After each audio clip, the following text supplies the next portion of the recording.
Hello, and we're in Proverbs chapter 13, starting in verse 19. A desire accomplished is sweet to the soul, but is an abomination to fools to depart from evil. A desire accomplished. When you accomplish something, God created us with a work ethic. He created us wanting to do things. When people don't have a goal, don't have a pursuit in life, don't have something to strive for, they are very miserable people. You might think, I just want to sit back and do absolutely nothing. If you do that for a long period of time, you will become cynical, you'll become miserable. People won't be around you because you will lose purpose life. We are designed to want to have a purpose. Now, here's the great thing about how God created us. We can all have different purposes. Let me say, well, that's not, I don't consider that a purpose. Just because, remember from yesterday, perceptions are everything. You know, what one person strives for is not necessarily what someone else is going to strive for, and doesn't make either side right or wrong, just the way God made you. We all strive for something. We all have a purpose behind us. We have something in this world to do. But it's an abomination for fools to depart from evil. Now, it's an abomination to fool. If they're continuing evil, they don't want to leave the evil because you know what? They think it's great. Think it's all, and to them it's an abomination to turn to the good side because they think their life's going so great. They don't realize that they're going headlong into disaster. And part of the fools is I can just continue like right now. I can get free money. I can get free time. I don't need to do this. I don't need to work. I can do this. I can do that. At some point, that's all going to come crashing down, and they're going to have no choice but this literally sell their souls to someone to take care of them. It's kind of really similar back into the story of Joseph when the famine came. In the book of Genesis, the last 10 chapters of Genesis, great read, and so he becomes the leader of the land. Pharaoh has this dream. Give you the Cliff Notes version, and he's going to have. And basically, the dream said you're going to have 7 good years, then 7 bad years. Joseph says, "Hey, in the 7 good years, put some stuff back." And so Pharaoh gives good advice. Now Pharaoh and his leaders, they're in good shape, and God and not God, Joseph through God telling him how to do this gets the people ready. Now the thing is, they put back 1/5. Now 1/5 for per year for 7 years is not quite going to be enough for everyone. But then during the famine, it'll supplement what you have.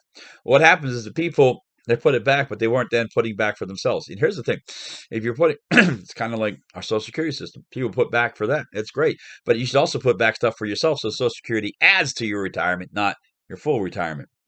And but they obviously weren't doing that. And by the end of a couple years into the famine, they come to Joseph and they sell them all their livestock. Now it becomes first. Then they sell Pharaoh all their lands in there. And then finally they come and say, we don't have anything else to give, but you know what? We'll be Pharaoh's servants forever if you'll just feed us. Wow. It's, and that happens today. Well, whatever you want, government, I'll do whatever you want as long as you take care of me. God created you to want to be able to take care of you. He gave you that desire inside of you to have a purpose. Go find your purposes, and it'll produce for you. God says the worker is worthy of his wages. Now, just because you work something different than someone else, don't look down someone else's calling, someone else's chosen profession. If that's what they want to do, and that's what gives them joy, here's the thing. Whatever you do should give you joy. Because God created us to want to work. God created us wanted to have a purpose. And if you haven't found that joy yet, go find it somewhere. Find out where that is so you can be amazing with the Lord. And you'll feel much better about yourself going forward. All right, we got to one verse. Verse 20, chapter 13.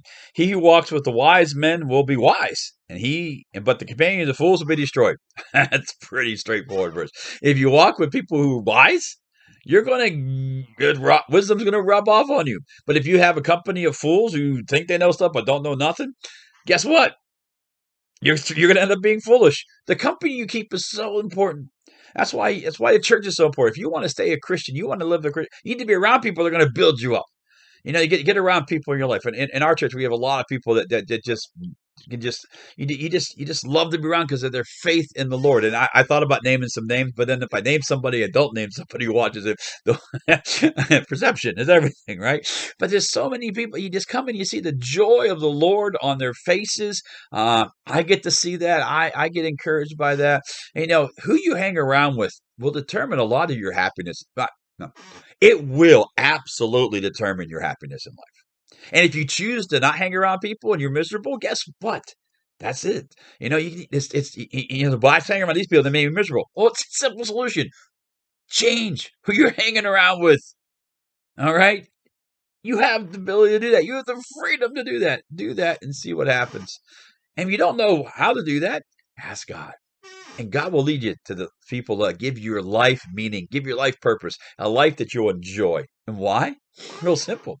Because Jesus loves you. I love you. And you are absolutely awesome.